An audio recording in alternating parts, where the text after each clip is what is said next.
Namo tassa bhagavato arahato samma sambuddhassa. Namo tassa bhagavato arahato samma sambuddhassa. Namo tassa bhagavato arahato samma sambuddhassa. Honor to him, the Blessed One, the Worthy One, the fully self-enlightened One.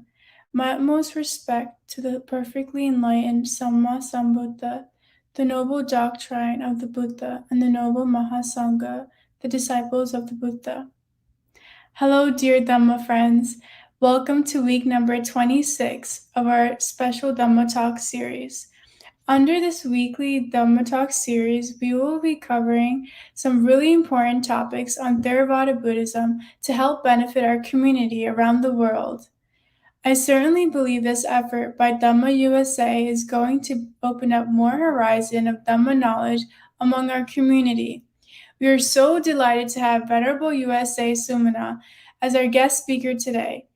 I'm confident that he has been amply trained with both Dhamma knowledge and practice. Dear Dhamma friends, please mark your calendar every Sunday at 7:30 a.m. Pacific Time, 10:30 a.m. Eastern Time, and 8 p.m. Sri Lankan Time to get more benefit. Kindly check with Dhamma USA YouTube channel and Facebook page and Facebook groups for more updates. I'm pretty sure you are all going to enjoy the topic today, which is importance of practicing the Dhamma. Kindly post your questions in the comment sections of Dhamma USA YouTube channel so that we can answer them at the end of the talk. Without further ado, let me invite Venerable USA Sumana to start his Dhamma sharing on importance of practicing the Dhamma. Please pay your due attention seriously to achieve maximum benefit from today's Dhamma sharing. Sadhu, sadhu, sadhu. Terawan Saranai, everyone. This is Venerable USA Sumana from the Forest Monastery of Nissarana Vanaya or Meetirigala in Western Province, Sri Lanka. And I am so delighted that Venerable Sumita has invited me to give a talk for the Dhamma USA channel. And I would also like to thank Tinuri for helping out with the session. So first, I wanted to start by paying respects to the triple gem.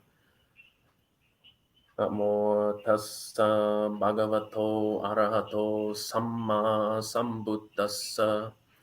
Namo tassa bhagavato arahato samma sambuddhassa. Namo tassa bhagavato arahato samma sambuddhassa. Udang saranang gacchami, dhammang saranang gacchami, sanghang saranang gacchami, dutiyampi buddhang saranang gacchami, dutiyampi dhammang saranang gacchami, dutiyampi sanghang saranang gacchami, Tatiyampi buddhang saranang gacchami. Tatiyampi dhammang saranang gacchami. Tatiyampi sanghang saranang gacchami.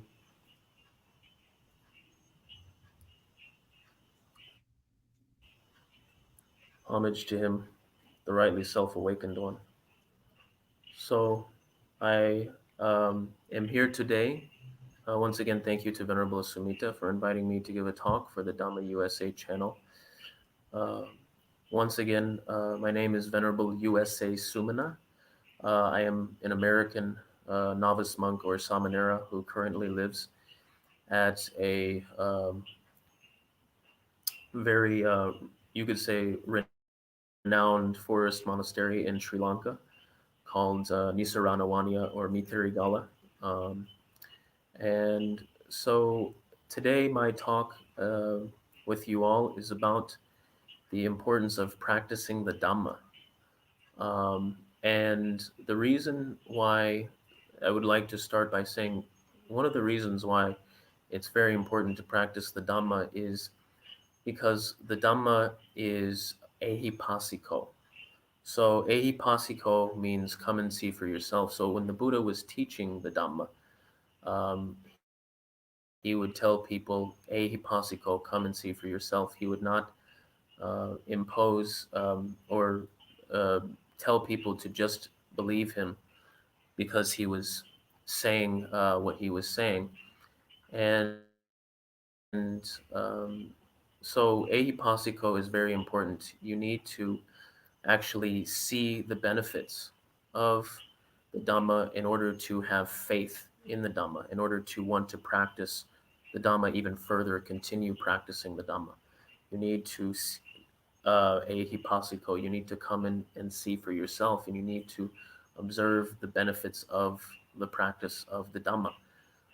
So, um, this is, you could say, in many parts of the world, been forgotten nowadays, is actually practicing the Buddha's teachings.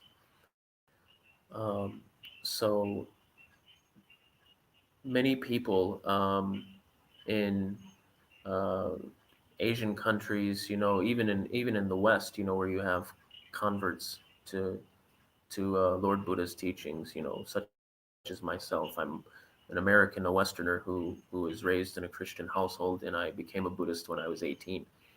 In a lot of Asian countries where people are born Buddhists, and a lot of even among Westerners, even there's a lack of understanding of what the Buddha actually taught, and many people do not understand um, exactly what the Buddha was teaching, what he was saying, what he meant with his words. And, of course, you hear the Buddha's teachings, and it can all sound very inspiring to you. But unless you actually practice Lord Buddha's teachings, you cannot actually experience the benefits of the practice that Lord Buddha wanted us to experience. So, um, one of the things that's important for the practice of the Buddha's teachings is a Pali word called saddha, meaning faith. I mentioned that, just a minute or a few minutes ago. Saddha is essentially faith, and um, ehipassiko and saddha actually play on each other a lot. I mean, nowadays in the West, especially in the West, a lot of people are giving up, uh, other religions, that believe in a higher power. And, you know, um, one of the reasons, if you speak to a lot of them, is they'll say that they cannot see any benefit, to praying to a higher power. And this is something that Lord Buddha was highlighting when he told people. I believe he actually, this is actually a real quote that he said, is, uh, don't just believe me because I'm saying these things to you. Come and see for yourself. And it wasn't just a way of getting people to be like, whoa, like he's not saying uh, just, don't just believe me for no reason. He's not like these other religions that just express blind faith or encourage blind faith. He actually, is he knows what he's talking about just based on that alone. And yes, that is very inspiring to hear a spiritual teacher say that. Don't just believe me because I'm saying these things to you. Come and see for yourself. But also, it's actually true. You need to actually experience the benefits of the practice in order to have saddha, faith. Um, and so, by seeing the benefits of practicing Lord Buddha's teachings, the benefits of Sila, living a virtuous, a moral and virtuous life. In the case of lay people, we are primarily talking about the five precepts. When you see the benefits of following the five precepts, keeping the five precepts, when you see the benefits of practicing meditation, and when you see the benefits of garnering or gaining wisdom from these practices of Sila and Samadhi, and when you see the benefits of dana, generosity, which is a major aspect of Lord Buddha's teachings. That's another thing you don't see a lot in Western culture is this culture of generosity. And one of the great things about Sri Lanka, where I currently am living in, is that most of the country, are Buddhists, and they really support the monks a lot. And they'll bring food to the monasteries, and they'll donate their time maybe to the monasteries, and they will help out the monks a lot in a lot of ways. And it's very generous, all of these things, donating requisites or funds to the monastery, um, donating, robes and bowls um, and other items or requisites that the monks need to the monks, medicine, those things, and helping the monks out in any way they can, donating their time even to the monastery to help teaching, if there's like a teaching gig going on at the monastery, donating their time to help with that, or donating, you know, the uh, the time, to do repairs maybe on the monastery. Here at Meetirigala, we have some lay people who live here, and they kind of, from what I know, they live here full time, and they kind of, do a lot of maintenance on the monastery. They'll fix things when things are broken, and that's dana, generosity too, donating your time to a monastery. So my point with this is that they donate. The people here in Sri Lanka, they donate to the monks, they donate to the monasteries, they donate their time to the monasteries to help with repairs or maintenance at the monasteries. And this is a major aspect of Lord Buddha's teachings is dana. And when you see the benefits of that, in Sri Lankan society, as a result, is so generous. And I am from the West. Uh, there's I cannot recall. Um, I do not recall, or I have not personally, I would say, seen so much generosity in society in the West, the way you see in Sri Lanka, also maybe Burma and Thailand, where you get essentially a whole society that's Buddhist, and they uh, give requisites to the monks. And Lord Buddha, by um, encouraging people to practice dana, he was trying to, in a sense, you can see that this is giving up greed by practicing dana. You can see that this is giving up greed, um, and you're giving up desire for sensual pleasures, for material things. And so dana is very important. And once you see the benefits of practicing dana, I'm less greedy because I'm more generous. I'm giving requisites to the monks. Maybe I'm donating my time to the monastery, helping out with repairs around the monastery, driving the monks to the airport, all that stuff.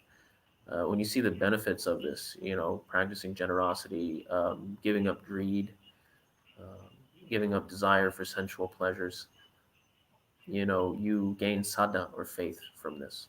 I am actually changing as a human being because of this. I am actually becoming a better human being because of this. So the same with Sila, living a moral and virtuous life. In the case of lay people, we are specifically talking about the five precepts, which are, not to kill or take life, not to steal or take anything that does not belong to you without permission, of course, um, not to commit sexual misconduct like adultery, cheating on your spouse or significant other, um, sexual assault, all those things. Not The fourth precept, being not to tell deliberate lies, not to deliberately speak falsehoods, not to, um, use harsh and abusive speech like, cursing at people out of anger, And the fifth precept being not to use drugs or drink alcohol or take other intoxicants that cause heedlessness and destroy your mindfulness and your wisdom. And so, when you practice these five precepts as a layperson, you see the benefits uh, of Lord Buddha's teachings. You can see it in front of you. Again, coming back to ehipassiko, come and see for yourself. So you see that by following these five precepts, you are becoming a more moral and virtuous human being, a kinder, wiser, more compassionate human being. And you're not doing a lot of the same things that many people in the world are tragically doing. And so you see as a result from this that I am actually becoming kinder, wiser, more compassionate. I am changing as a human being. I am becoming a better human being. And so this is very important to highlight because this, following the five precepts and seeing how it changes your behavior, will give you sanda or faith in Lord Buddha's teachings. The fact that I am becoming kinder, wiser, more compassionate. I don't lose my temper at my coworkers and curse at them. As a result of that, I don't lose my job. I don't tell deliberate lies. I don't speak deliberate falsehoods. And um, as a result, people trust me more, maybe. Uh, People, don't perhaps have more anger with me or anger towards me. Um, it's very difficult to tell the truth. And a lot of people will tell deliberate lies because they are perhaps afraid of getting caught or perhaps afraid of um, punishment of some kind. But let me tell you, it's incredibly hard to tell the truth, and that's another thing that will give you faith is seeing. Is give you sanda. Is when you don't tell a deliberate lie and you repeat that process of not telling a deliberate lie over and over and over again. I will tell the truth, even if the result is a punishment of some kind or I have to end up taking responsibility for my actions. I will not tell a deliberate lie. The Buddha actually told his son Rahula, Rahula, anyone who is so shameless as to tell a deliberate lie, there is no evil that he will not do. So what the Buddha was saying to his son Rahula was, if you shamelessly tell a deliberate lie, uh, you are capable of doing anything that is evil. And the reason for that is because if you cannot even tell the truth, then how can you be expected to uh, do right and moral and virtuous things and commit more and perform moral actions? You cannot be expected to do those things if you cannot even tell the truth. So telling the truth is very hard, but when you observe the fourth precept and you do not tell deliberate lies and you have successes with that precept and you time and time again get into difficult situations and you don't tell a deliberate lie, um, you start seeing the benefits of Lord Buddha's teachings, the benefits of observing Sila and keeping the five precepts, and specifically in this case, the fourth precept, and that gives you sada, that gives you faith. I am doing something that so many people in the world cannot do, which is tell the truth. And many people cannot tell the truth. A lot of people tell deliberate lies, and shamelessly tell deliberate lies, um, because they would like to again protect themselves from being punished or having to take responsibility, um, or they are afraid of telling the truth for fear of being confronted. So when you have the bravery to tell the truth and not tell a deliberate lie, it gives you a lot of faith in Lord Buddha's teachings. Like, wow, this is so hard and I can actually do it. And this is so hard just to tell the truth and I can actually do it. Many people in the world cannot tell the truth, cannot even tell the truth. It's so hard. So the fact that I am telling the truth, this is amazing. I am actually changing as a human being.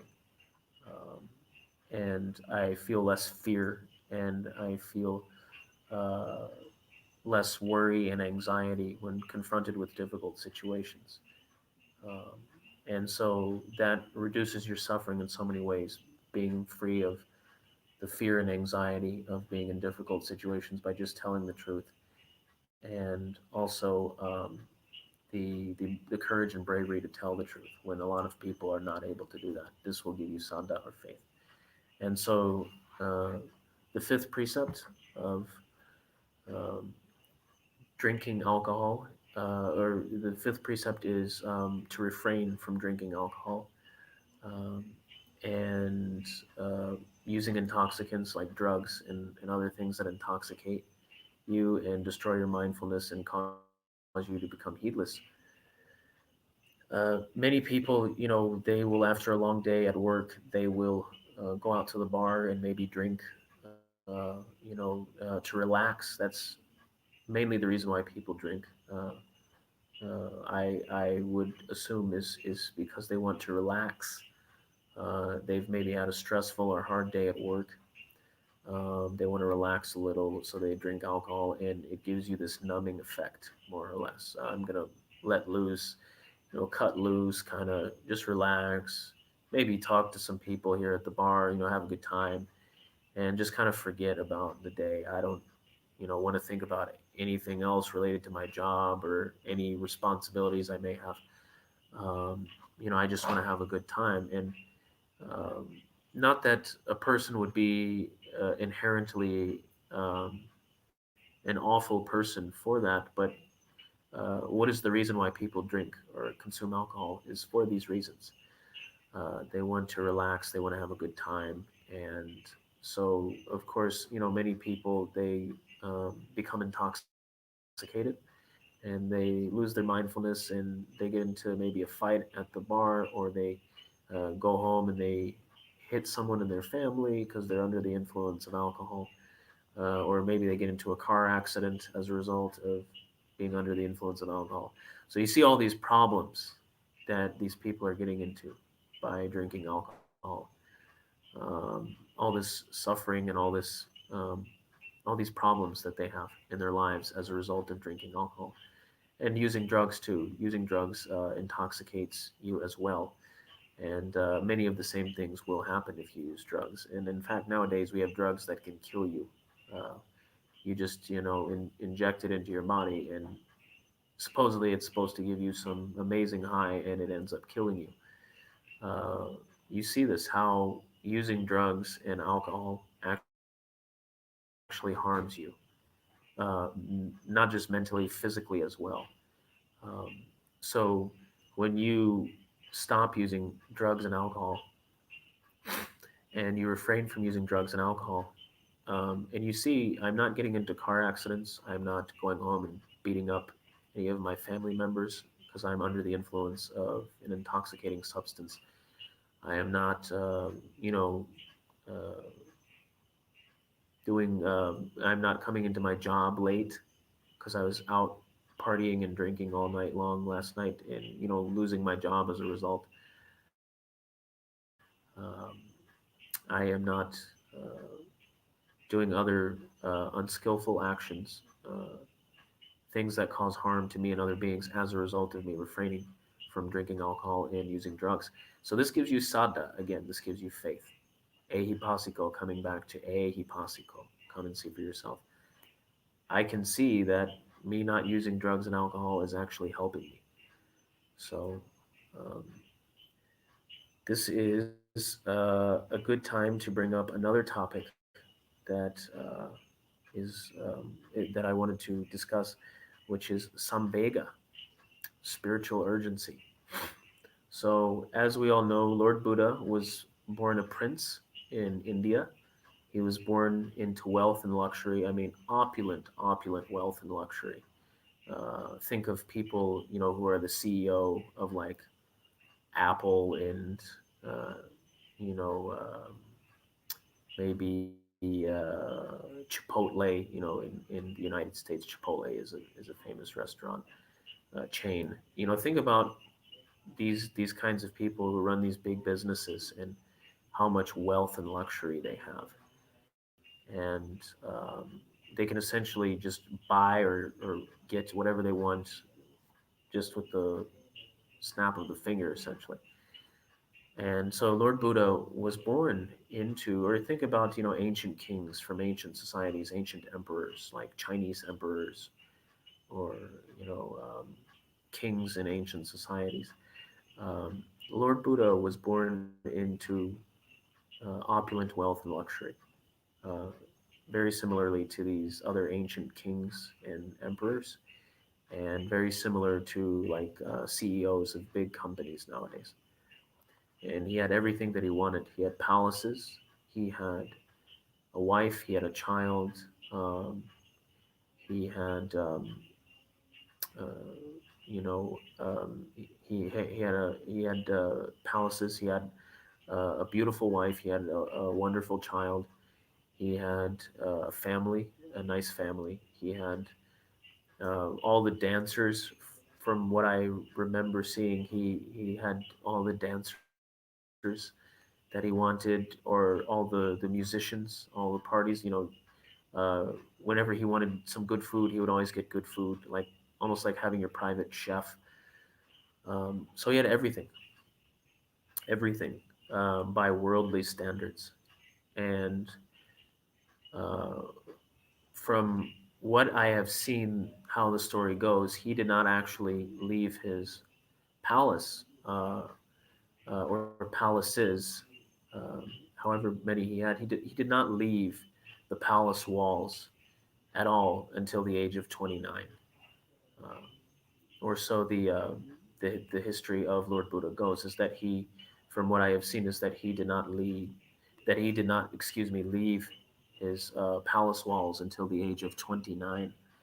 So that's pretty well on in life. I mean, you're not super old, but you're not super young either. I mean, you're young, but you're still an adult usually by that age, established. Maybe you have a job. I'm talking about by modern standards. Maybe by that age you have a job. Maybe you're married even. He was. Lord Buddha was married. Again, he had a, beautiful wife. He had a wonderful son. Uh, you know, the dream family, you could say.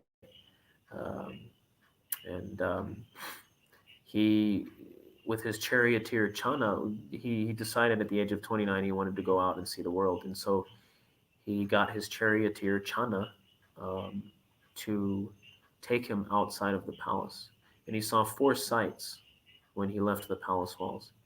He saw an old person, he saw a sick person, he saw a dead corpse, a dead body, and he saw an ascetic in the forest practicing meditation. And so this made him realize the realities of life. Um, that life is impermanent, that I will grow old, I will get sick, and I will die eventually.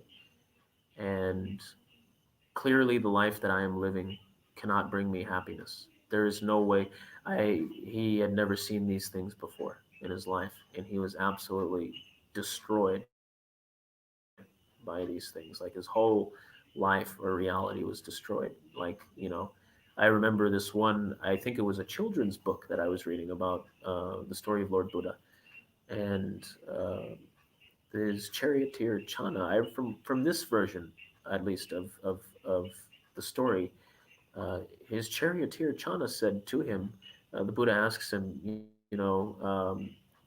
wait, am I going to die too? Like he sees the dead body. Wait, am I going to die too? And in this version, at least, the charioteer Chana says to him, his charioteer Chana says to him, yes, Lord, it was something to the effect of, yes, Lord, even if you uh, are able to avoid old age and sickness, you still will not avoid death. That's inevitable. You're going to die, period. So if you look around in the world, this is absolutely true. Uh, you see a growing number of young people dying nowadays for several different reasons, and um, multiple different reasons. Suicide, drug abuse, all that stuff, and you can see how impermanent life is actually. You can really see that just from that alone. And you can see how death is inevitable. Even if you avoid old age and sickness, you're still going to die. I mean, you're going to die, period, whether you're old or you're young. So usually, or for a lot of people at least, you could say, probably for a lot of people, it works in the cycle of old age, then sickness, then death. Um, but even if you avoid old age and sickness, you're going to die someday, and that's guaranteed. So take any one of those factors out of that combination, except death. You can avoid old age and sickness. You can avoid sickness, but not old age. You can avoid old age, but not sickness, but you're still going to die, period. And um, so, Lord Buddha, his whole reality was shattered by this, um, by realizing the impermanence of life, by seeing these four sights. And he realized that the life that he was living of sensual pleasures, of wealth and luxury, was not going to bring him any closer to the answers that he wanted. Essentially, what he was searching for was, what is the meaning of life? And so, because again, his whole reality was destroyed by this essentially slap in the face of seeing these four sights. So he developed what we call samvega. As a result, he um, got from these four sights, what he got was samvega, a sense of spiritual urgency to discover the truth, essentially. Um, he understood, my life is so short, I'm going to die. I know this. And now I know. I didn't know this for the first 29 years of my life. Now I know for sure I'm going to die. I'm going to separate from all my loved ones. I'm going to part. I'm going to separate and part from everyone and everything that is dear and pleasing to me. And as a result of that, I need to hurry up and find the truth and find the meaning of life, discover the true meaning of life. Because clearly I don't have much time, alive in this world. So he developed what is called samvega, or a sense of spiritual urgency. Um, and so when you see the impermanence of life, when you see how you will die inevitably, when you see the process of old age, sickness, and death, all beings that are born will again die, and a lot of times it works in the cycle of old age, sickness, and death. So when you look at that process and when you see it happening in the world with your family members, relatives, friends, I personally had or know several people from who were like schoolmates of mine growing up. Several of them are no longer alive, um, and they died quite young, like teens and 20s, teens and early 20s, not old at all, very young people. I know several people that I knew growing up who are no longer alive, who died very young. And when you see this, it gives you this sense of, again, samvega, this sense of spiritual urgency. So maybe you are already going to the temple, and maybe you are already offering requisites to the monks.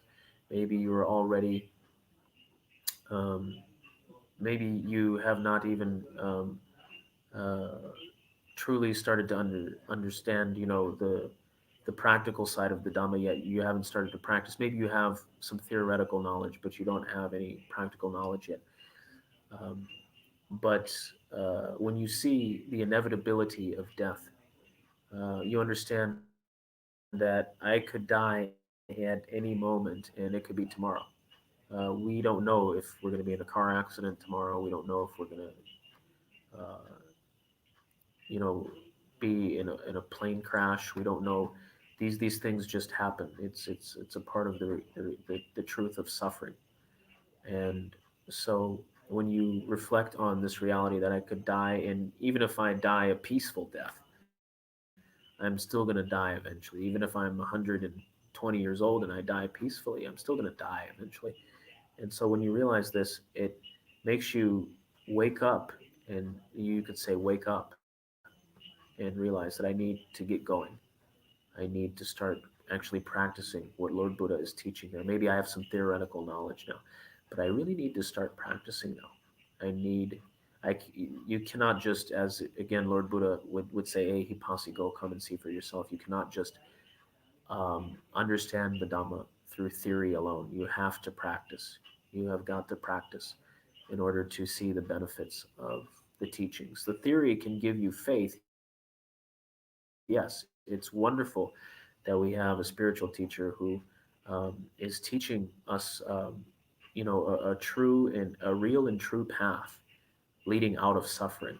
The fact that Lord Buddha even acknowledged that suffering is a reality, a universal reality for all beings. The fact that he even acknowledged the truth of suffering, and that suffering is a universal reality for all beings, is something that no other spiritual teacher in history has ever done.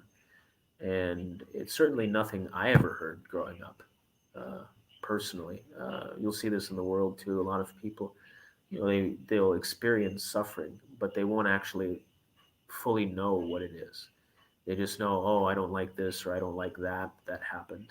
They don't say, whoa, I'm suffering, you know, like, whoa, this other person is suffering. Whoa, all beings are suffering,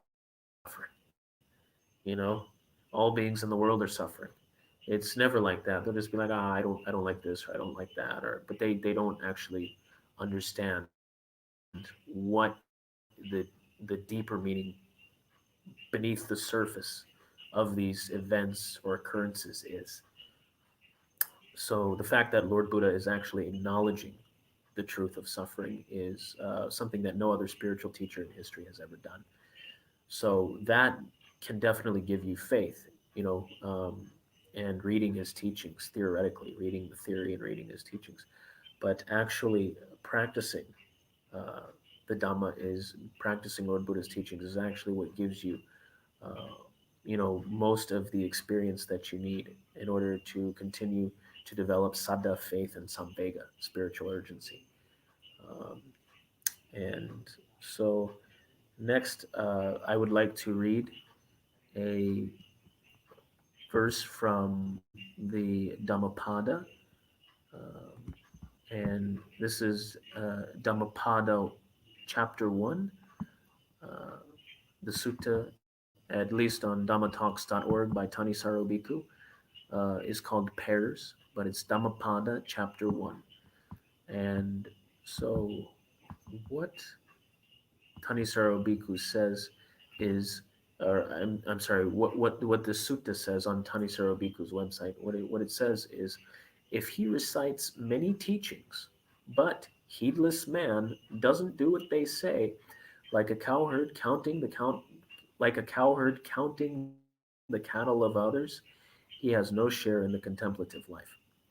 If he recites next to nothing, but follows the Dhamma in line with the Dhamma, abandoning passion, aversion, delusion, alert, his mind well released, not clinging, either here or thereafter, he has his share in the contemplative life. So again, if he recites many teachings, but heedless man doesn't do what they say, like a cowherd counting the cattle of others, he has no share in the contemplative life.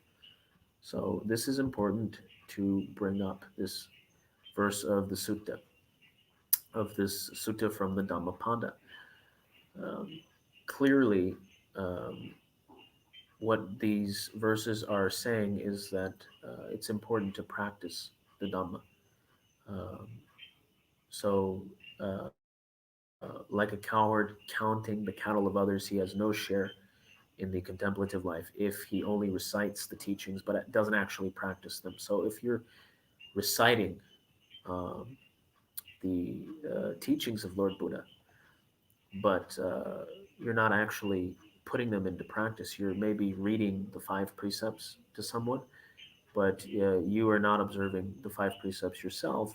You know, well then you can't actually know what the five precepts really are, and what it's actually like to follow the five precepts. There's a difference between mundane knowledge and super mundane knowledge. Knowing something and actually knowing something. Uh, like you might have a friend who experienced trauma when they were a child, or maybe they had an abusive parent or something, uh, and you can say like, oh, I know what you're going through. I know what you're going through. You know, and you could actually empathize with them, but a lot of the time you may not actually know what they went through because you did not have that experience yourself. So it's good, of course, to empathize with them and their suffering, but you might not actually know. That's a saying that people say is, "Oh, I know what you're going through." I think some people say that, but you know, uh, you may not actually know uh, what they're experiencing uh, because you have not experienced it yourself. You have not gone through that specific situation in life yourself, so perhaps you don't actually know. Maybe you have the mundane knowledge, but not the super mundane knowledge. So that is what Lord Buddha was essentially teaching with this practice of the Dhamma, the Ehipasiko, come and see for yourself. You need to practice the Dhamma in order to actually see the benefits and the results of the practice, to actually understand what the Dhamma is and what Lord Buddha was actually talking about. And this sutta, again, from the Dhammapada, says it very clearly that if you're not practicing the Dhamma, then you cannot actually know what the Dhamma is. So you might know the theoretical side of the Dhamma, but you that doesn't mean that you actually know what the Dhamma is, and that you have you don't actually have the super mundane knowledge as to what the Dhamma is. So again, the Dhamma is to be experienced here and now uh, through practice. So let us go to another sutta. Um, this is a very good sutta from the Sutta Nipata, which is a collection of suttas, um, and they're, from what I know, they are considered to be one of the earliest collections of suttas, um, and um they were especially popular with Bhante Jnanadeepa, Venerable Denmark Jnanadeepa, who was a,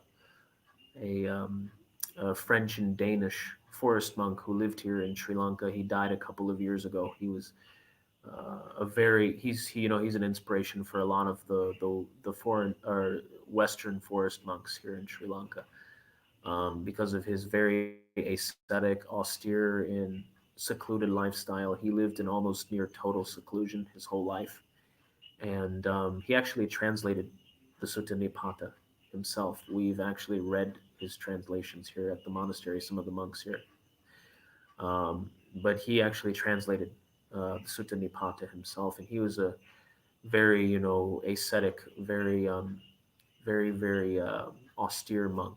And so the Sutta Nipata seems to be more geared towards that overall is the ascetic lifestyle of the really reclusive monk who is completely dedicated to the goal of nibbana, the final goal of nibbana. So, but one sutta from the Sutta Nipata is called the Jara Sutta, essentially referring to old age. Um, and it says, "How short this life! You die the side of a century, but even if you live past, you die of old age. People grieve for what they see as mine, for nothing possessed is constant. Nothing is constantly possessed. Seeing this separation simply as it is, one should not follow the household life. At death, a person abandons what he supposes as mine. Realizing this, the wise shouldn't incline to be devoted to mindness. Just as a man doesn't see on awakening what he met in a dream, even so he doesn't see when they are dead, their time done, those he held dear. When when they are seen and heard, when they are seen and heard, people are called by this name or that, but only the name remains to be pointed to when they are dead. Grief, lamentation, and selfishness are not let go by those greedy for mine. So Excuse me. So sages letting go of possessions go about seeking the secure. So what this sutta is essentially saying is that life is short, and you're going to lose everything eventually. Um, People grieve for what they call mine. You know, it's my possessions, my family, my my home, my job. Um, my relationships with other people, and there's actually a reflection in the Dasadhamma Sutta that we have as monks that we sometimes chant here at the monastery, the Dasadhamma Sutta.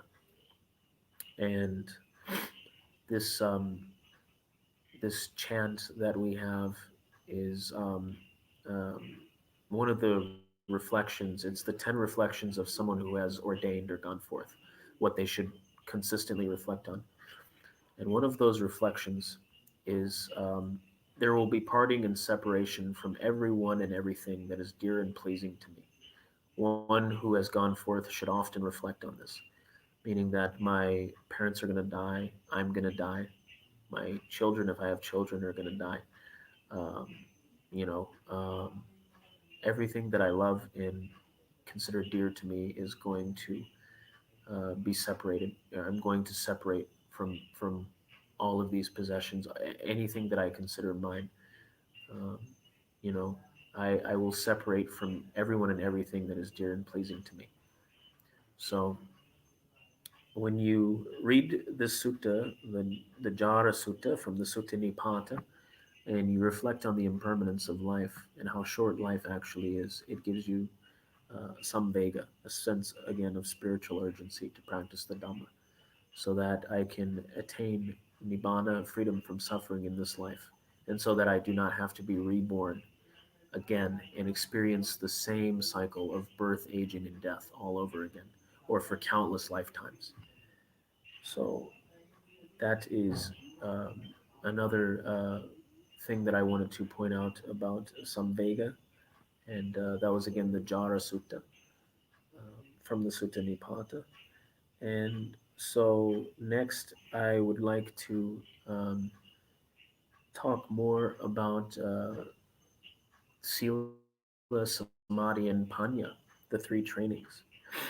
So Sila, again, being the five precepts for lay people, and for monks, there are more precepts. The Samaneras like me, we have 10 precepts, which includes refraining from the usage of money, refraining from handling money. So that's taken pretty seriously in the forest tradition.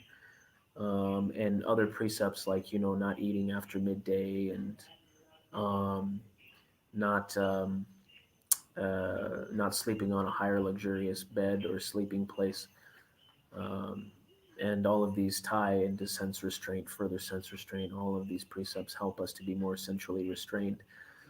So Sila, Samadhi, and Panya, the three trainings. So Sila, again, for lay people, being the five precepts, most notably. Again, when you are practicing the five precepts, not to take life, not to steal, not to commit sexual misconduct, not to tell deliberate lies and use harsh, abusive speech or idle chatter, telling like random jokes and other things that have no purpose essentially, and not drinking or using drugs or other intoxicants that destroy your mindfulness, that cause you much suffering in life. Uh, when you observe these precepts, um, one of the other things that it does is it takes a lot of regret off of your mind. So imagine, if you were getting into all these car accidents because you're drinking alcohol, or you're getting into fights because you're under the influence of alcohol. Maybe, you are uh, maybe you are breaking other precepts, committing adultery, and you're getting in trouble for that, or you're telling a deliberate lie, you're getting in trouble for that. You're living in fear and anxiety because you can't tell the truth. I can't just own up to what I did. I'm always afraid of telling the truth and being confronted, essentially. Um, you see how you experience much suffering in life if you do not follow these five precepts. And so you have a lot of regret on your mind as a result. You can have a lot, any, I would say any person would have a lot of regret on their mind if they were not following the five precepts, doing these, immoral deeds, these very unskillful deeds that cause them so much harm and cause so much harm to other beings. Um, and so, as a result of that regret, and perhaps extra desire as a result of breaking the precepts, um, you know, um, it is said that from some I think I have read somewhere that a patujana, an uninstructed worldling, will break the five precepts and feel no remorse for breaking the five precepts, whereas a sotapanna, someone who has attained the first stage of awakening, there are four stages of awakening. The last one being full enlightenment or full awakening, nibbana, arahantship. A sotapanna has attained the first stage of awakening, meaning stream entry, or that's what it's called, a stream entry. And that person, a sotapanna, a stream enterer, will never break the precepts and not feel guilt or remorse for them. So they may end up breaking a precept, but they will never feel good about it. They will always feel guilt, remorse. They will always know, I need to change my ways. I need to do better next time. I did something wrong. This is not acceptable. Whereas a patujana, an uninstructed worldling who is not practicing the Dhamma or interested in the Dhamma, will break the precepts and they will feel no guilt or remorse. They will feel no shame in telling a deliberate lie. They will feel no shame in committing adultery, all that stuff. They will not feel any remorse. So, as I was saying, when you break the precepts, you have a lot of remorse on your mind. But even with these, you know, anyone who it breaks the precept, most people would experience regret or remorse, or in the very least, they would experience extra desires. I would think or say, as a result of breaking the precepts. So, because when you're breaking the precepts, you're less centrally restrained. The five precepts are actually, in many ways, the starting point of sense restraint.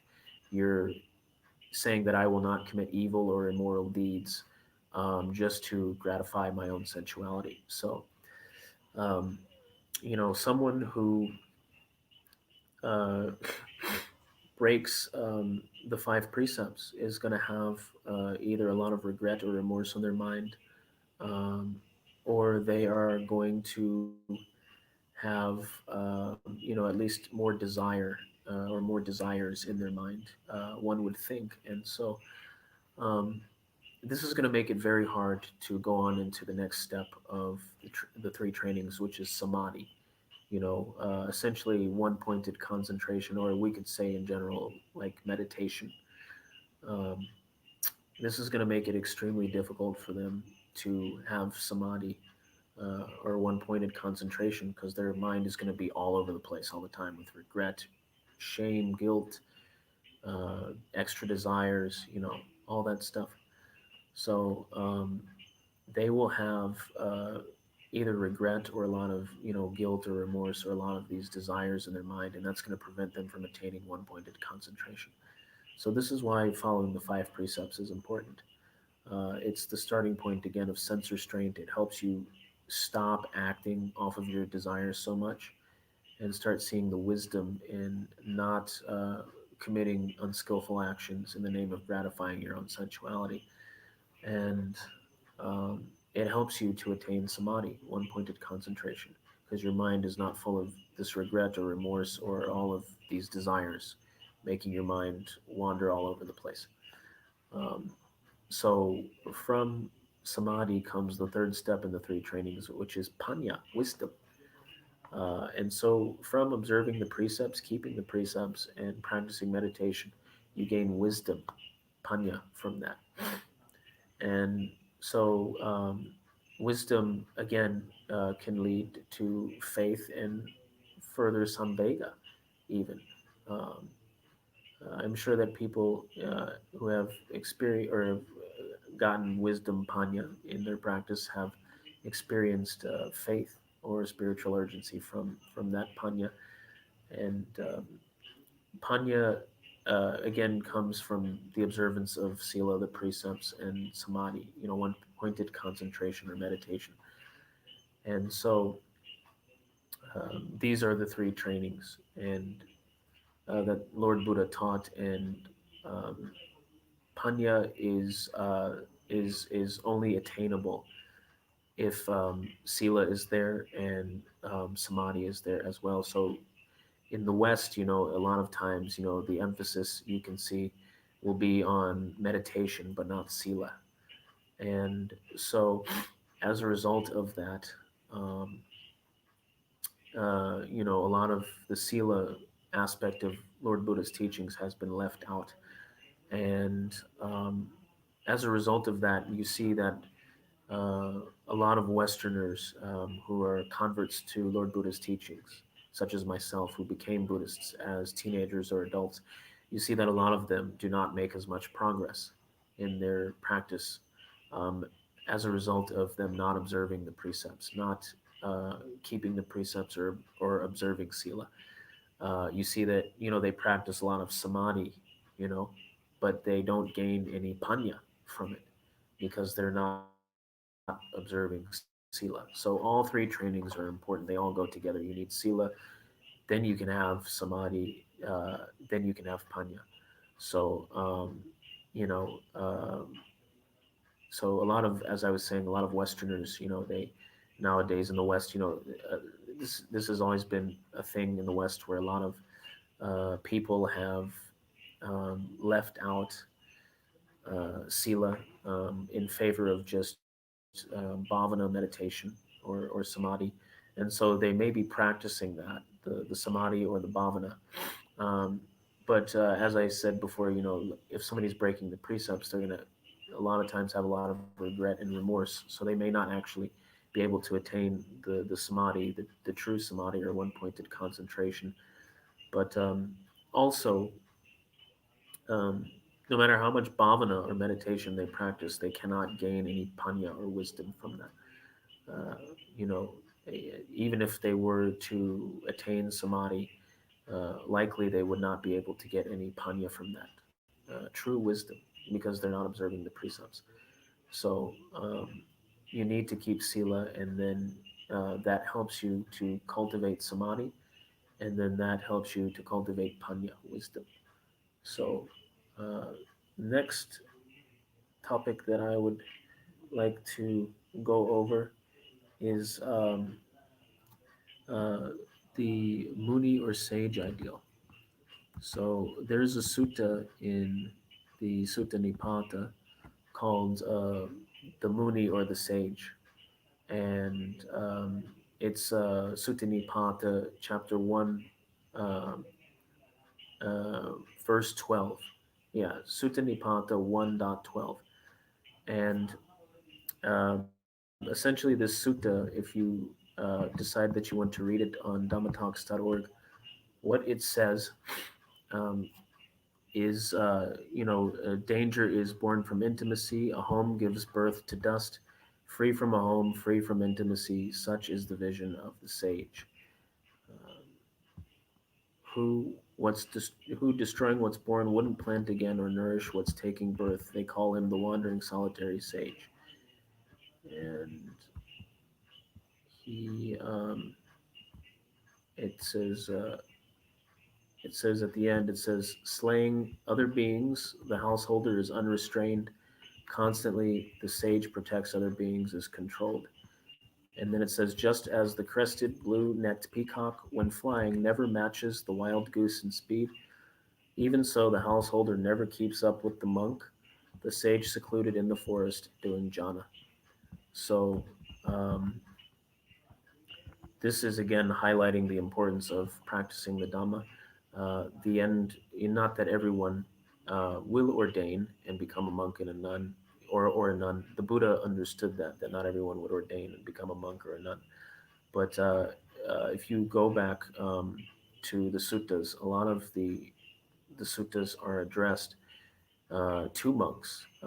And what one can infer from this is that uh, that is a part of the end goal. You know, if one wants to attain nibbana, one would need to ordain and become a monk or a nun, because again, you're taking the practice a step further with further sense restraint and further sila, more precepts, and so this would help you to attain nibbana, being in this environment, being in this monastic environment with further sense restraint and more sila. So this sutta, from the Sutta Nipata, is pointing out the importance of a very central aspect of the practice of Dhamma, which is ordaining and becoming a monk or a nun or a monastic, and observing more sila and sense restraint. Um, so the next sutta that I would like to um, pull some verses from, or a verse from, is the Sigalovada Sutta. So the Sigalovada Sutta is from the Digha Nikaya, chapter 31, it says here. And it says, towards the end, it says, um, the ascetics and Brahmins, thus ministered to as the zenith by a householder, show their compassion towards him in six ways.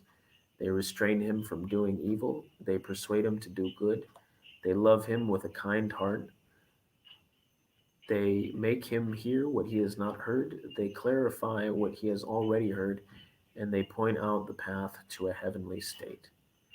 And the above verse of that sutta says, in five ways, young householder, a householder minister to ascetics and Brahmins as the zenith, by lovable deeds, by lovable words, by lovable thoughts, by keeping open house to them, by supplying their material needs. But then it goes on, as I pointed out a minute ago, as I read a minute ago, it goes on to say that the ascetics and Brahmins, ministered to as the zenith by a householder, show their compassion towards him in six ways. They restrain him from doing evil, they persuade him to do good, they love him with a kind heart, they make him hear what he has not heard, they clarify what he has already heard, and they point out the path to a heavenly state. So um, these this sutta, at least this part above, where it's talking about how a householder should minister to the ascetics and Brahmins, the monks.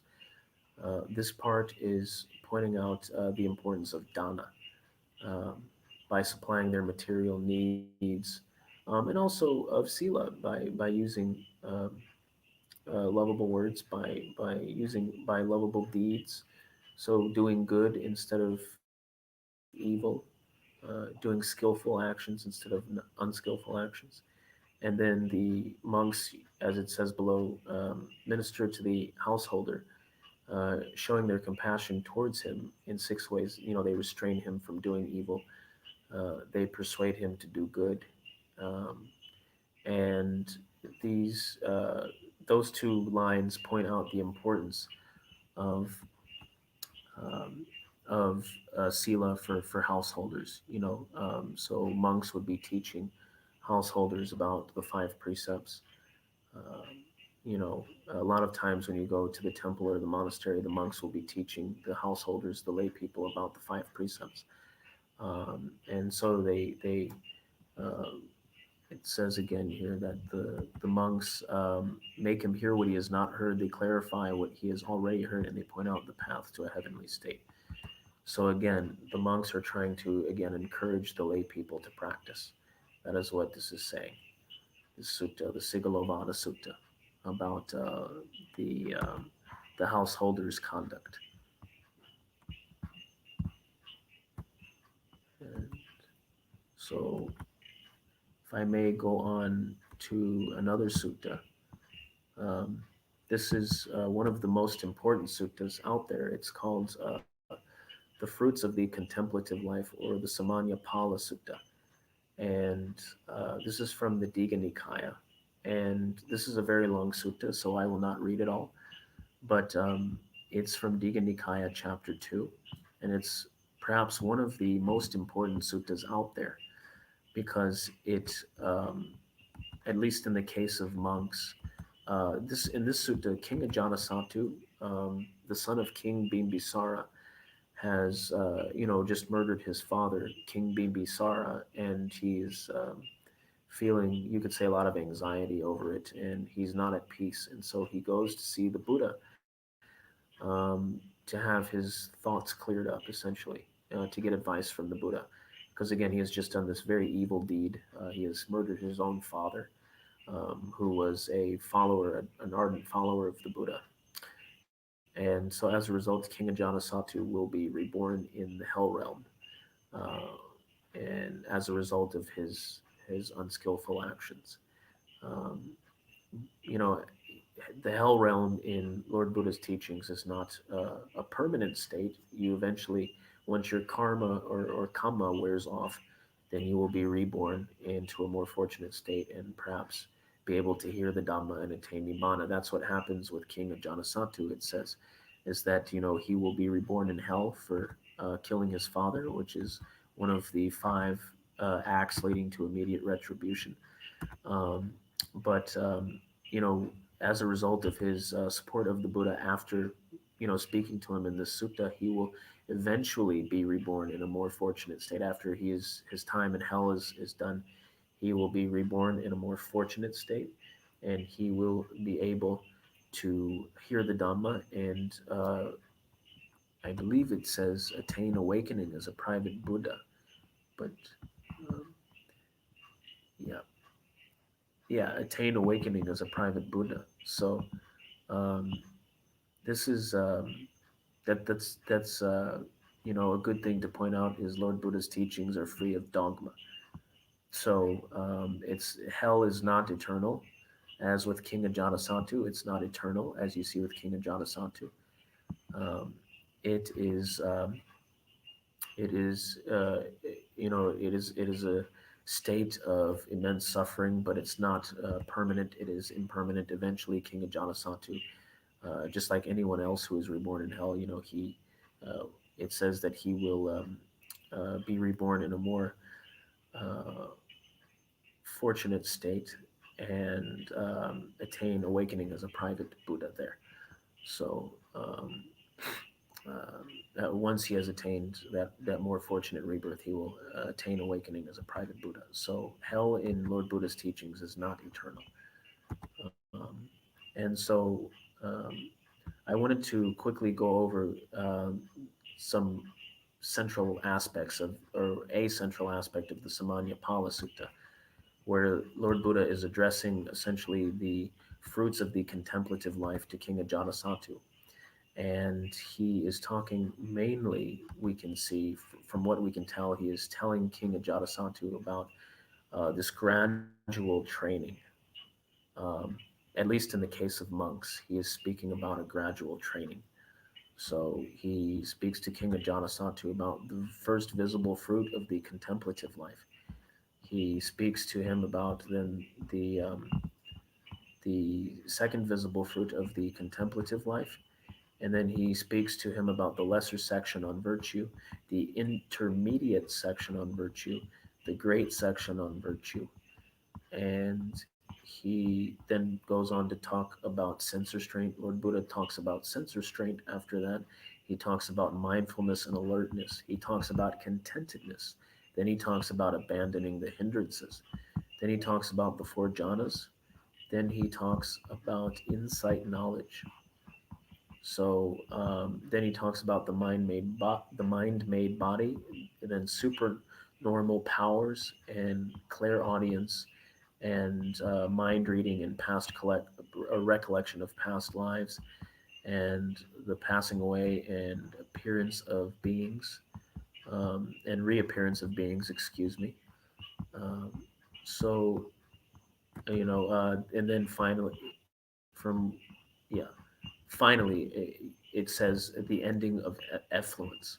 So that's the final section of the sutta is the ending of effluence.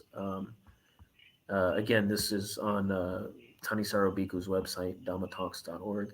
And so the final passage of the sutta is about the ending of effluence. So um, this is talking about the the attainment of nibbana. So the goal of Lord Buddha's teachings. So um, the Buddha in this sutta is talking to King Ajatasattu again, and he's laying out this gradual training, at least in the case of monks, but in general, Lord Buddha's teachings is a gradual training. So it's a step by step process. And as I mentioned earlier, the three trainings, Sila, Samadhi, and Panya, this is quite related to that, this gradual training. Also, if you hear the three words Dana, Sila, Bhavana, same thing, very much related to this gradual training, being generous, observing virtue or, the precepts, and becoming more virtuous as a result, and then practicing meditation and attaining panya, wisdom or insight, vipassana from that. So, this Lord Buddha's teachings, as you can see, are very a gradual training. It doesn't come overnight, and you have to practice it in stages. So, again, for lay people, this would essentially, for anyone, essentially, this would mean sila, samadhi, and panya. But also for like lay people, this would mean dana, sila, bhavana as well.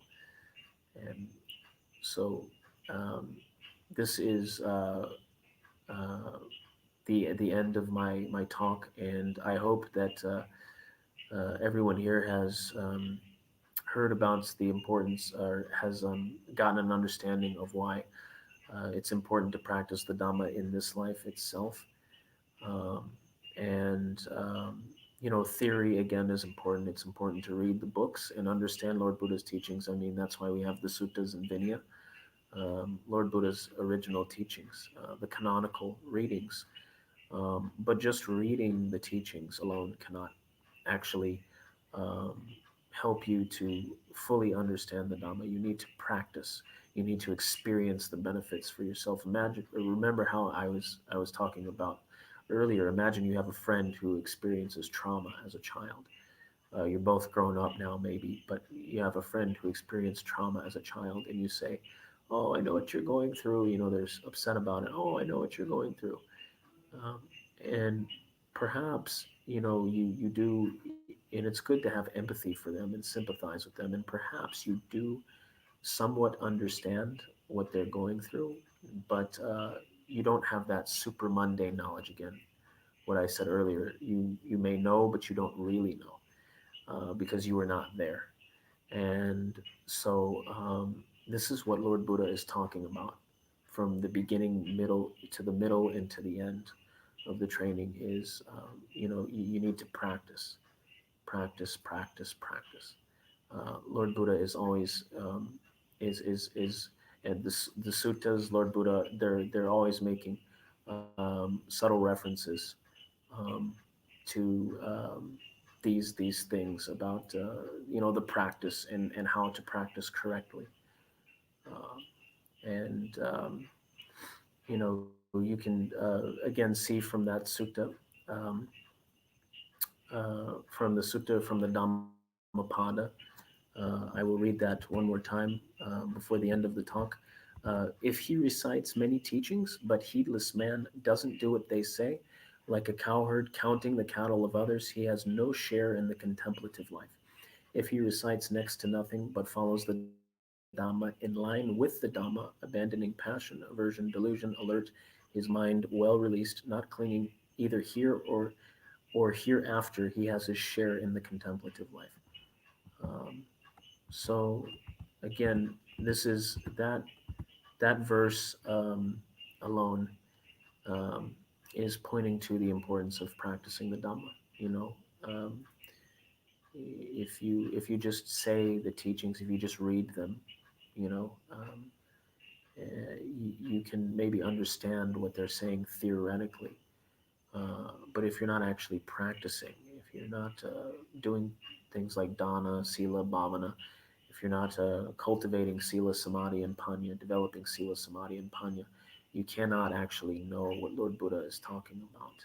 So that's the difference between Lord Buddha's teachings and a lot of other spiritual paths, is that Lord Buddha's teachings are more of a practice than a religion. It's not a thing of, a religion in the traditional sense, of where you um, kind of, have maybe some rituals that you do, and you know, whereas Lord Buddha's teachings, on the other hand, are more of a practice. You actually have to practice these. It's a lifestyle. You have to start revolving your entire life around the teachings, and it's a practice or a lifestyle, and you have to experience the benefits of the teachings by practicing them for yourself. Um, so thank you. That is the end of my talk, and I think that there will be just a few minutes for some questions. Um, so thank you.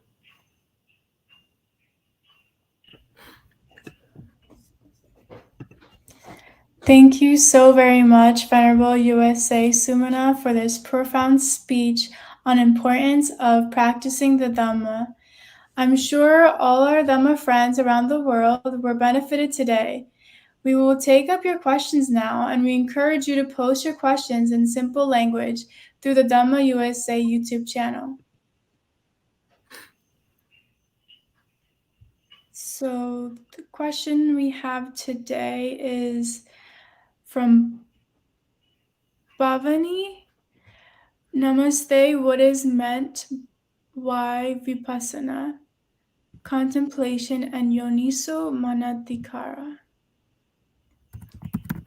Okay, so um, the thing about um, vipassana is insight. So it's the insight that you get. Um, samatha and vipassana are two aspects of meditation in Lord Buddha's teachings. So when you are practicing samatha and vipassana, more or less they go hand in hand. They go together with each other, and they build upon each other. And samatha is the tranquility aspect of meditation, making your mind calm and still. And vipassana is the insight that you gain. These profound experiences in meditation that lead to wisdom. And so yoniso manasikara is wise attention. So this is this is paying attention. Excuse me. I need to.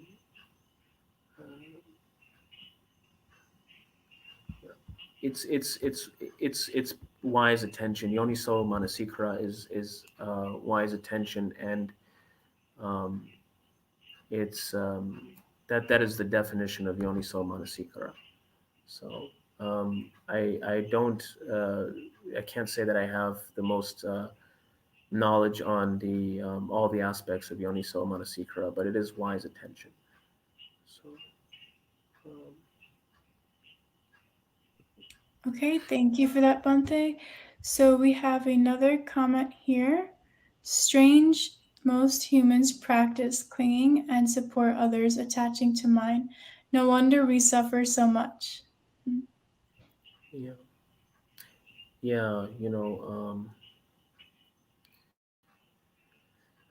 um, human beings, all beings in the world, they want security, and they look for security in um, possessions and external things. And this is why humans pray. Even, I grew up in a Christian household, a Christian family, pretty devout too. Pretty devout Christian family. We went to church all the time, and there's prayer and stuff, and it's you know, you know it, I'm sure it has meaning in people's lives. It gives them some kind of meaning, but a lot of it, you can see people with these rituals, like you see in other religions, these rituals like that, and it's about security. I'm praying because I don't want something bad to happen. I want something good to happen to me. I don't want a painful experience to happen. I want a good experience to happen to me. No painful experiences. My mother's, oh, she's not gonna die. Please don't let her die. And she's in the hospital. Please don't let her die. That kind of thing. It's about security and the clinging and attaching to others and external um, things, sensual pleasures, chasing after sensual pleasures, clinging to people.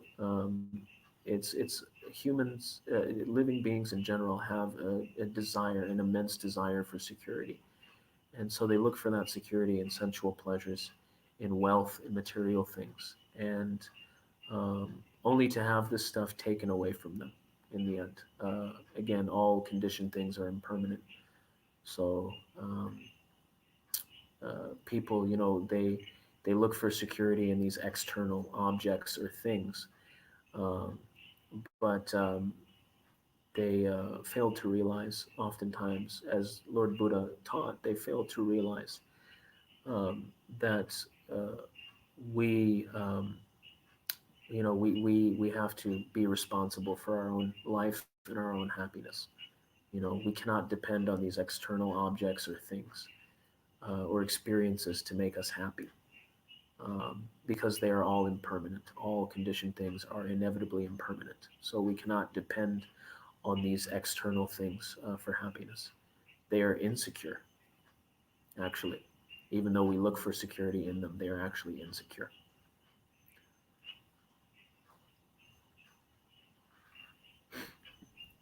Okay, we have Sangha Mitra Okay.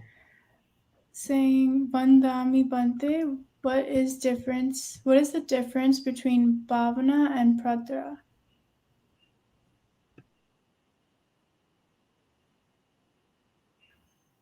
So, bhavana is meditation, and um, I cannot say that I've heard the word pradya.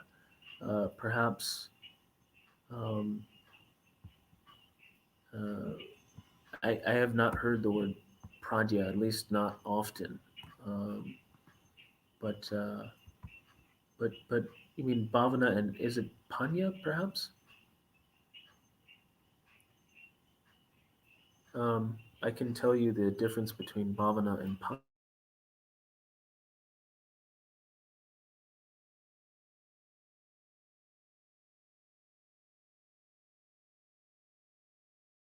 Bhavana is meditation,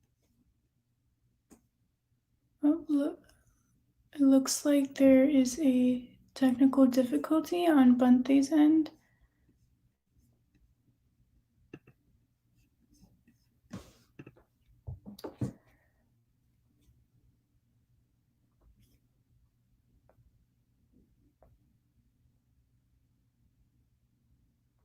Just please give us a couple minutes while we try to resolve this.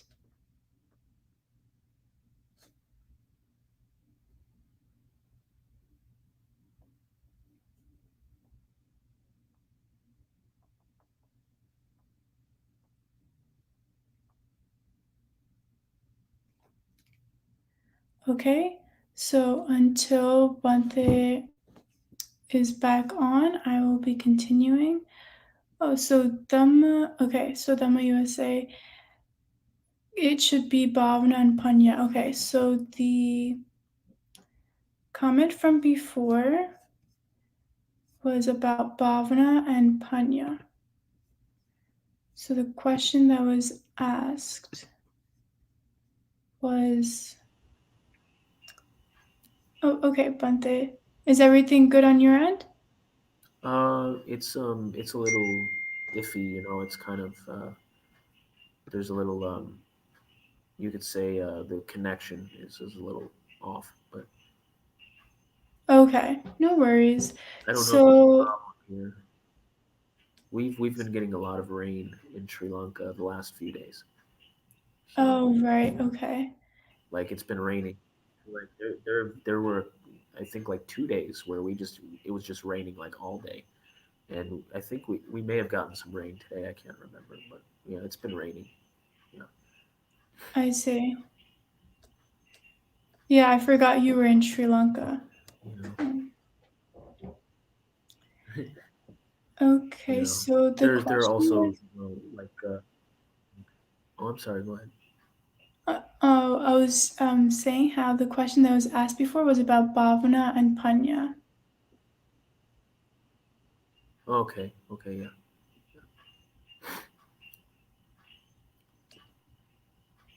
So yeah, as I was saying before, bhavana is meditation, and panya is wisdom. So um, if you're practicing meditation, you should be developing panya or wisdom from that, um, and it should be helping you to see um, the pleasure um, of meditation, the pleasure of making or samadhi, making your mind still, compared to the pleasure or pleasures of the world. So, in the world, people, they go looking for sensual pleasures, they chase after it, good food, uh, beautiful girlfriends or handsome boyfriends, um, all these things, lots of money, good jobs, all this stuff. You're looking for sensual pleasures in the world. A lot of people look for that stuff.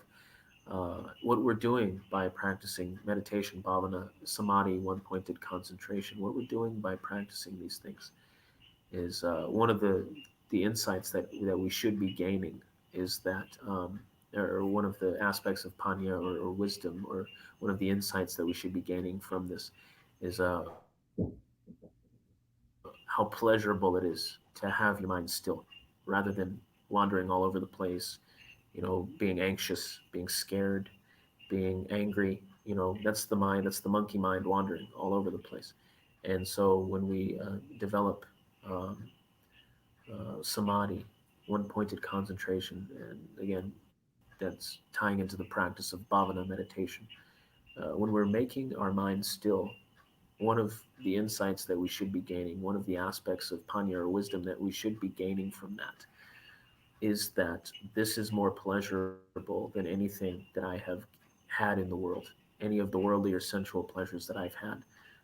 This stillness of my mind, this quiet, still mind, is more pleasurable than anything in the world could ever get me or give me.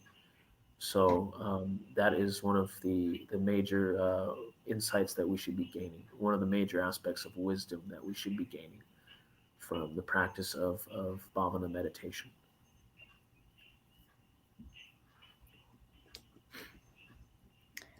Thank you, Bante. So we have another question here from SA. Right associations seem to be the biggest benefit of monastic life, like a strong fortress living among other monks or nuns. Yeah, I can definitely speak from experience that it's good. In monastic life, it's a very good thing to be here in the monastery and to be surrounded by like-minded people. Uh, you know, I would assume that most people here would have an interest in the Dhamma, being monks. But I've had several friendships, or relationships here.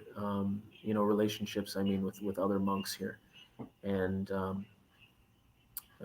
like I was mentioning to you and Bante earlier, um, we had a Canadian monk here, and he went back to his home monastery near Balangoda just maybe like a couple of days ago. But we had a very good relationship, and we would get together and we would discuss suttas. He would have a little recorder. He would play some.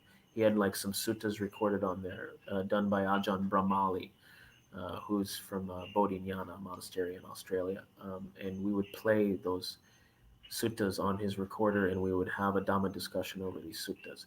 And so wonderful it is to find like-minded people in the world. But you can do that as a lay person too. I did it as a lay person. I was involved in a lay Buddhist group, mostly made up of, essentially totally made up of lay people, at the Washington Buddhist Vihara in Washington, D.C., which is a Sri Lankan temple in Washington, D.C. I was a part of a lay Buddhist group there, and they were very good spiritual friends on the path, and they were there because they were Buddhists too. They wanted to practice meditation, they wanted to learn the Dhamma, and the teacher there, he was another lay person too, another American guy. He was the I guess the leader of the group or the teacher. He was just a phenomenal teacher and a phenomenal friend to have on the path. I mean, um, he is I could say that he just helped me out in so many ways.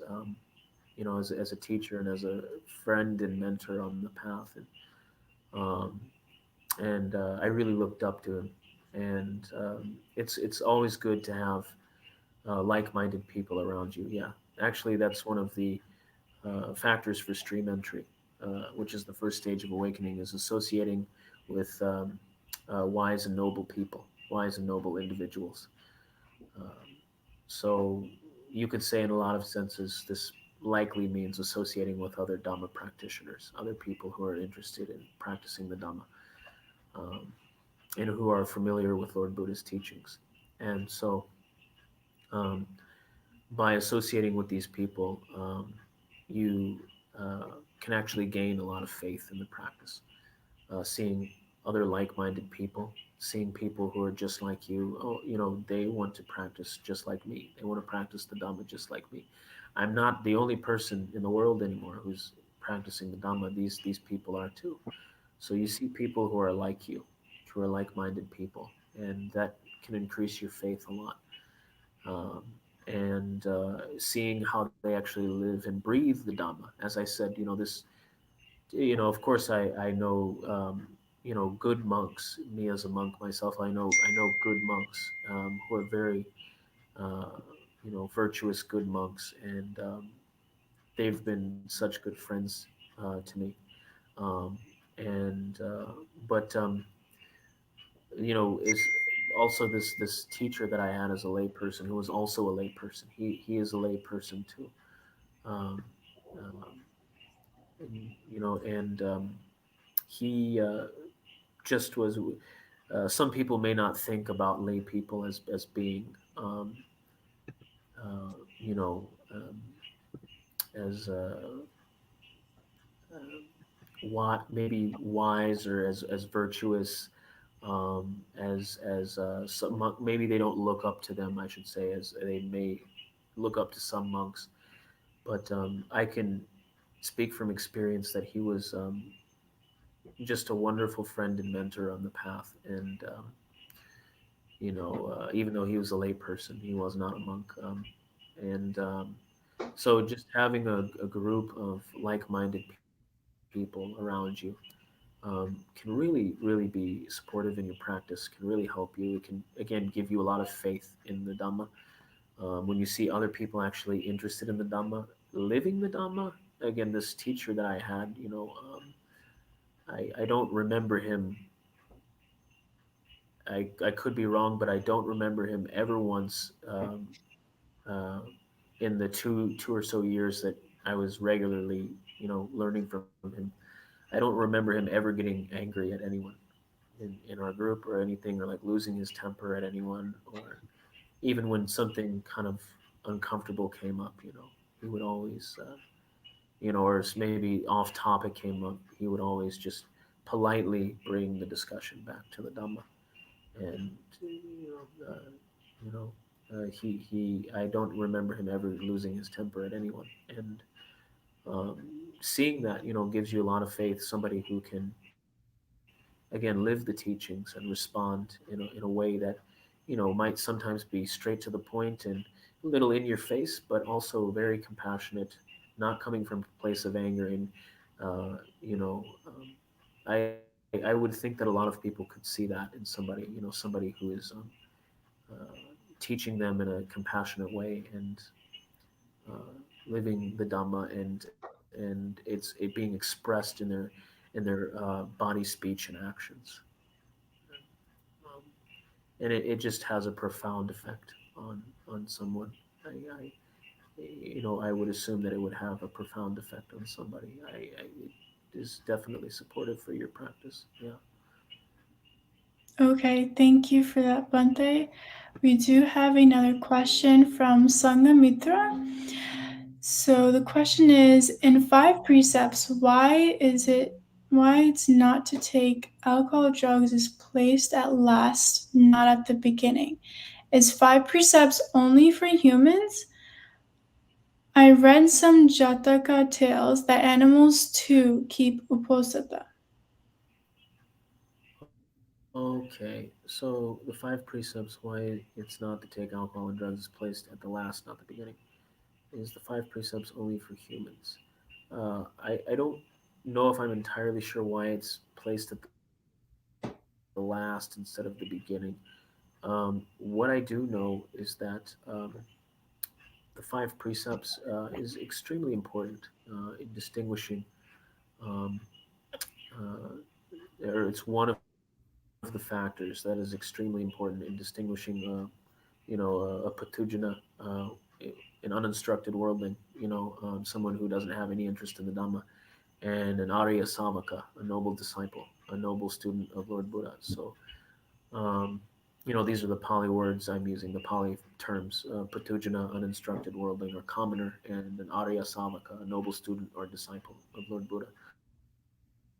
So, the five precepts is one of the major aspects that takes precedence, you could say, in separating these two kinds of people. Um, Here at the monastery, again, this is Nissarana Vanaya or Meetirigala, which is a forest monastery in Sri Lanka. Here we have wild monkeys. They live here at the monastery. Sri Lanka has monkeys. That's one of the things they have here that don't live in the U.S. unless they're in zoos. They don't have wild monkeys in the U.S. But here in Sri Lanka, we have wild monkeys, and you come to the monastery here, and you'll see these wild monkeys here, and they'll jump around and they'll fight each other all the time, and they jump and they make like loud noises on roofs, and they fight each other a lot, and they beat each other up, and uh, you know they do they do very very unskillful things to each other. The reason I'm bringing this up is because we're talking about Jantaka tales, about animals and the five precepts, commoners versus noble disciples. Um, these when you look at these monkeys, when you just observe them and their behavior, you can see exactly why Lord Buddha is telling us humans to follow the five precepts at least. You know, um, because when you see these monkeys in the wild here in Sri Lanka, and what they do, they fight each other, they steal food, they attack other monkeys. Essentially, well, what about humans doing those things? Humans like to say, well, maybe humans, I don't know, but perhaps some humans think that, well, we're better than animals because we're humans. And the Buddha himself, I think, believed, to my knowledge, believed that humans were wiser than animals in the sense that they could actually understand and grasp the Dhamma and practice and be free from suffering, unlike animals who can only just go off their instincts. But if you're not following the five precepts, you have to keep in mind, you're just kind of going off of your instincts, right? So you're again, if you come to Sri Lanka, you come here to the monastery, you'll see these wild monkeys here, and they just fight each other. They steal food. They do other the males, uh, you know, and the females. They yeah they it's very unskillful behavior that they engage in. I'm not going to go into all the details, but if you saw them, you know what I'm talking about. Oh, I see that in the world with humans sometimes. You most likely think that, oh, humans fight each other over little things. They scream at each other. And that's what the monkeys here do. They go, ah, and they like show their teeth and they scream at each other, and they fight each other, and all the time they're like fighting each other, and they steal things. And you probably might look at them. You may look at them and say, oh yeah, yeah, a lot of humans do that as well. So um, mainly, so the five precepts essentially distinguishes it's the starting point of sense restraint. Um, and it's helping you to not go off of your instincts. It's helping you to um, uh, be wise enough to know that it's highly unskillful to harm others um, in pursuit of my own sensuality. It's getting you observing the five precepts is getting you to understand that it's harmful to harm other beings in pursuit of my own sensuality. It's getting you to develop that wisdom. It's again that starting point of sense restraint where I am no longer um, harming other beings, so that my sensuality can be gratified, so that my desire for sensual pleasures can be gratified or satisfied. Um, so again, you're just giving up the instinctive behavior, more or less, that animals have by observing the five precepts. And um, uh, so, as I said before, I'm not really sure why not to take alcohol and drugs is placed at the last, placed at the end rather than the beginning. But I do know that using drugs and alcohol, it destroys your mindfulness, your heedfulness, and it can make you act in very unskillful ways. Because again, your wisdom and your mindfulness has been destroyed. So that's why you see people who get drunk, they get into car accidents, they get into these like fights with other people, like physical fights and punching each other. And that's the main effect of drugs and alcohol is that it destroys your wisdom and your mindfulness, and you're not able to uh, assess things with wisdom. You're not able to say, well, if I punch this other person, I'll go to jail for that. Or if I hop into this car and start driving, I might get into an accident and kill myself or someone else. You know, if I, you know, get if I'm under the influence, it destroys uh, your wisdom. Um, in those ways, and if I, take this, alcohol. If you're taking drugs and alcohol, you could also die. So um, that is mainly uh, the purpose of not taking drugs and alcohol, of not using drugs and alcohol, is so that you can start, is so that you don't break all these other precepts too. If I like you can tell deliberate lies. It destroys your mindfulness and wisdom. So you can't step back and assess things clearly with wisdom when you're under the influence of drugs and alcohol. And then you end up committing a lot of unskillful actions as a result and cause yourself much suffering. So, Okay, thank you so much for that, Bante. We do have a comment here from Facebook user. We can practice dana sila somehow, but it's quite difficult to practice meditation in this busy social context. Yes, that's right. I think that applying the practice is the can be the difficult part as well. So next we I gotta say, have. I'm sorry, Bante. Did you want to say something about that? if you would like me not to, I will not. Oh no, no. I'm sorry. I didn't mean to. Um, No, it's fine. Yeah, I just didn't know if you were pressed for time or something like that. Um, oh, yeah. We just have a couple of other questions. maybe I can just say one little thing about this. But Yes, please feel free to, I'll Bante. try to.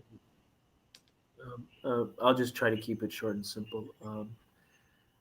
You know, one of the benefits of being at a forest monastery such as this one is that we're out in the forest, we're away from the rest of society, and here it's only men. Actually, only men are allowed to live at this monastery full time. It's one of the rules of the Galduwa tradition. They have separate monasteries for women only too here in Sri Lanka, from what I know. But it's very it's a lot easier to practice in this environment because it's a lot quieter and a lot more peaceful.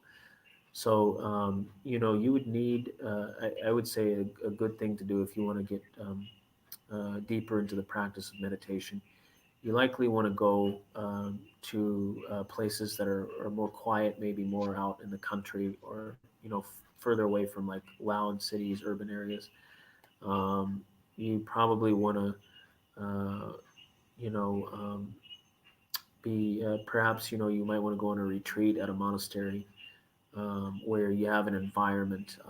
You're not just given free will to eat whenever you want, and you can only eat like twice a day and stuff, like that, where people are not talking all the time. You're not interacting with people all the time.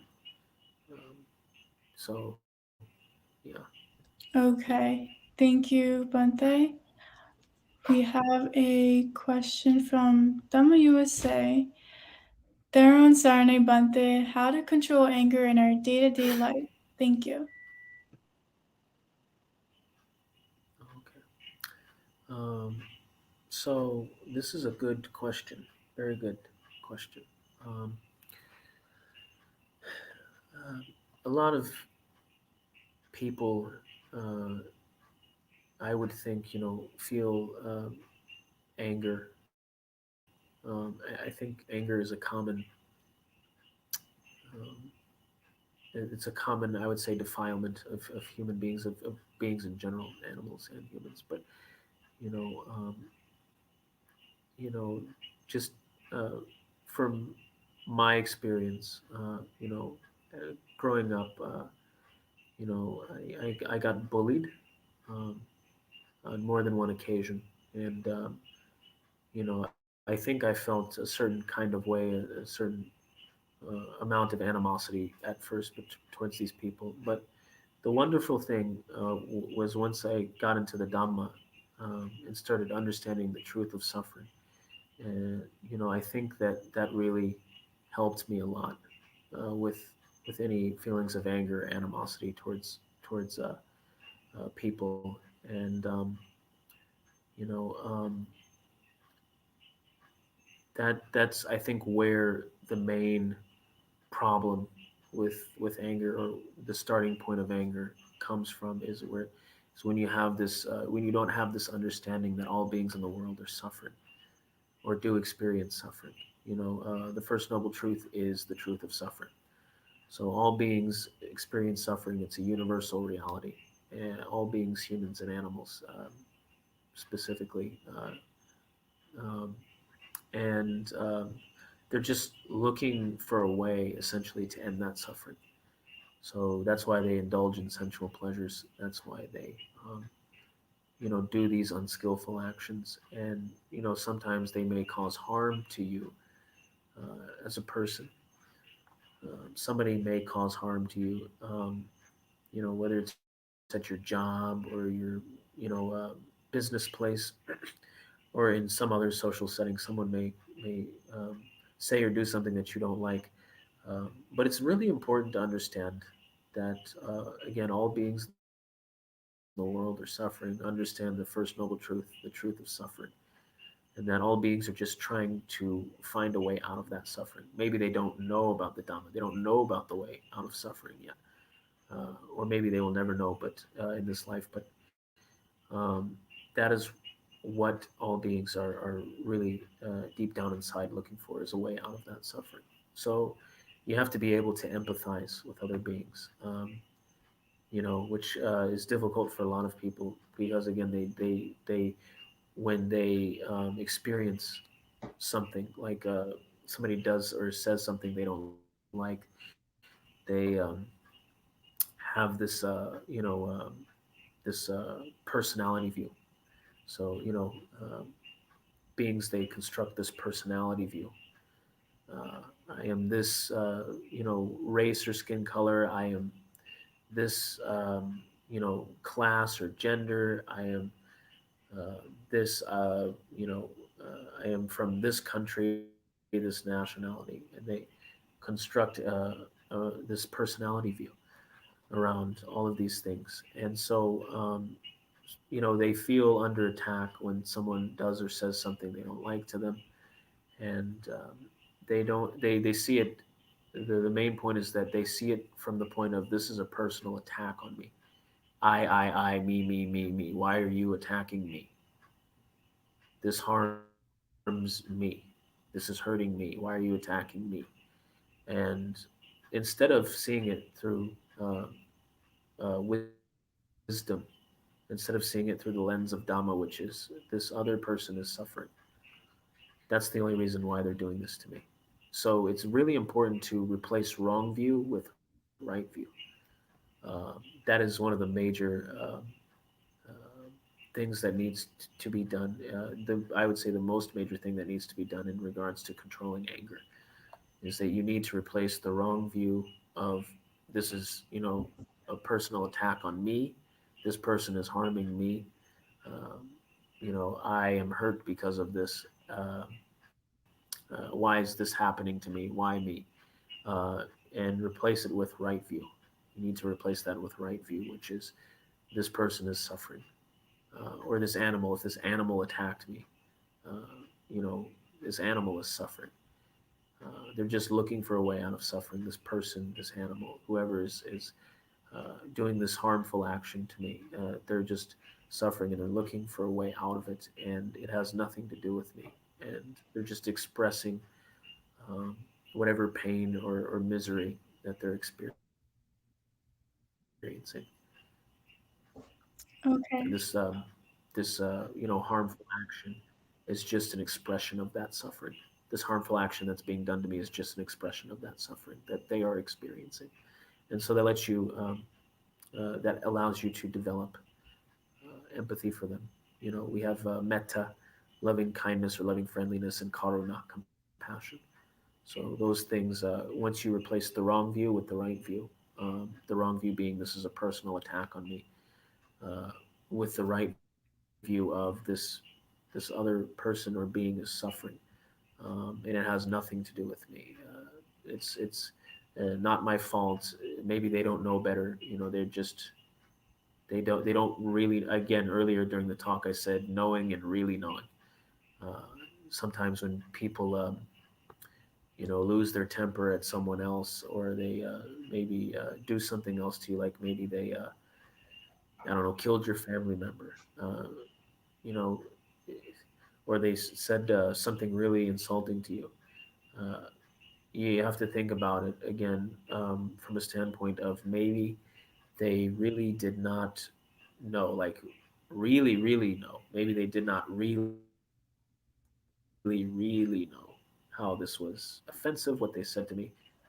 Again, there's a major difference between knowing and really knowing. So once you have that right view of, this person is not personally attacking me, it has nothing to do with me, it's not my fault, this person is just expressing their suffering, or they really just don't understand what they're doing, and how it could be harmful, then that allows you to develop a lot of empathy for them, and that would allow you to get rid of your anger. All right. Thank you for that, Bante. We do have one more question for today from Bante Sumita. So, dear Bante Sumana, thank you for your inspiring Dhamma talk. As lay people living a busy life, what is the best way to stay close to the Dhamma? Thank you so much. Theron Saranai. Uh, that's another really good question. I think it's important, to have a really good foundation. Um, First and foremost, this means that you have at least some theoretical knowledge of the Buddhist teachings,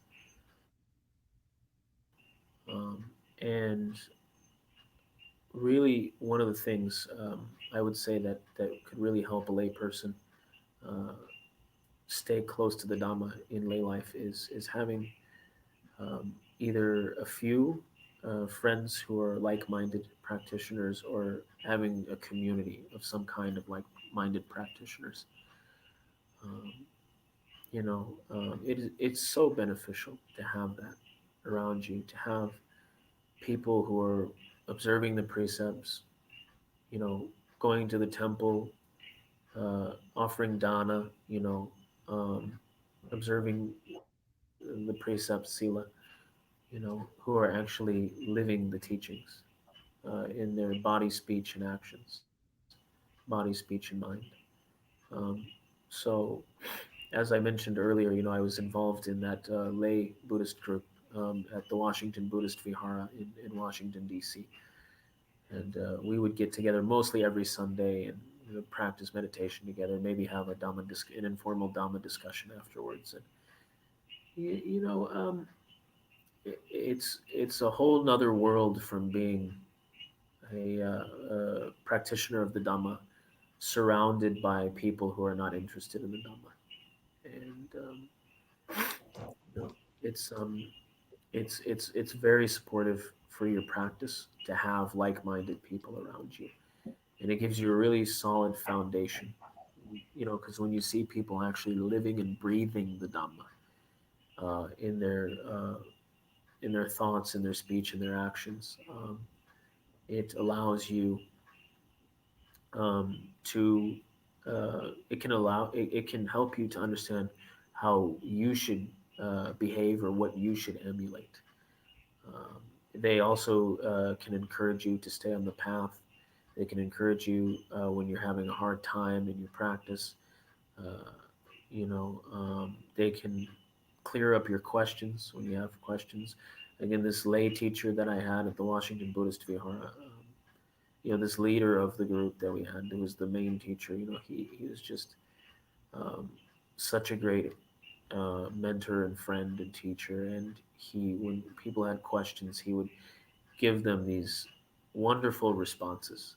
And uh, from what I can remember, they would be like paragraphs. Sometimes, like we had a WhatsApp group, he would text paragraphs of responses.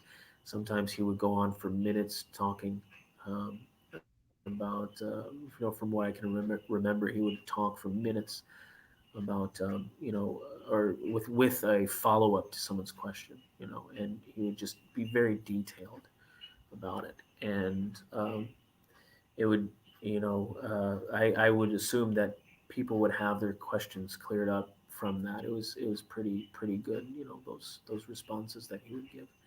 And so having people like that around you, having just even if they're not the most gifted teacher of the Dhamma, even if they can't really like teach the Dhamma, like or they don't want to be a teacher per se, just having somebody who is a like-minded person who is interested in following the precepts, who is interested in being generous and donating to the temples and monasteries, um, who is interested in practicing meditation.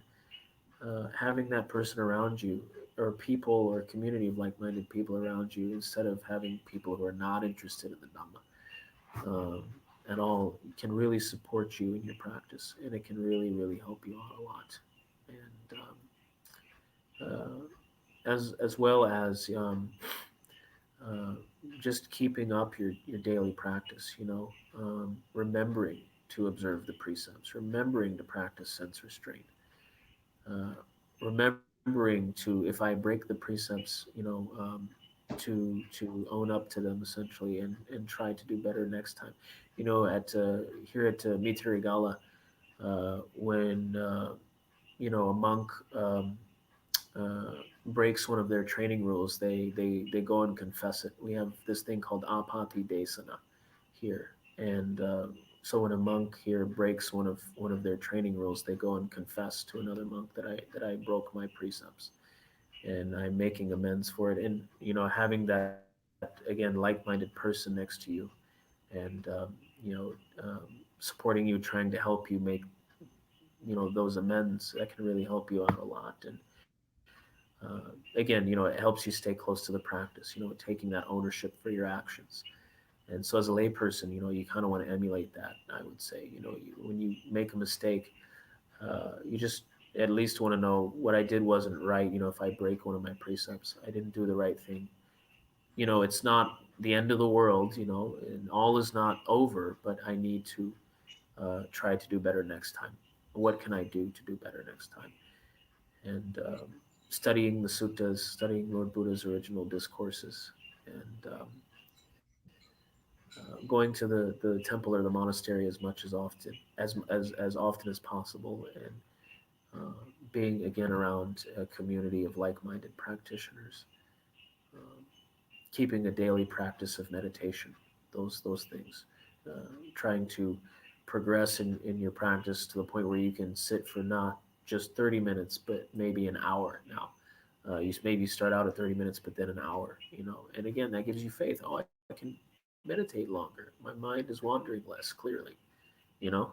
So maybe, yeah, so, it gives you faith. So these things are all very important for staying close to the Dhamma as a layperson. All right. Oh, I'm sorry. I just wanted to say one more thing. I think this is very important to say, just because a lot of people can get discouraged on this path, and I think it's important to remember that you know everything on this path is a learning process. Um, it's the Buddha himself was practicing for 6 years, and he did it without a teacher.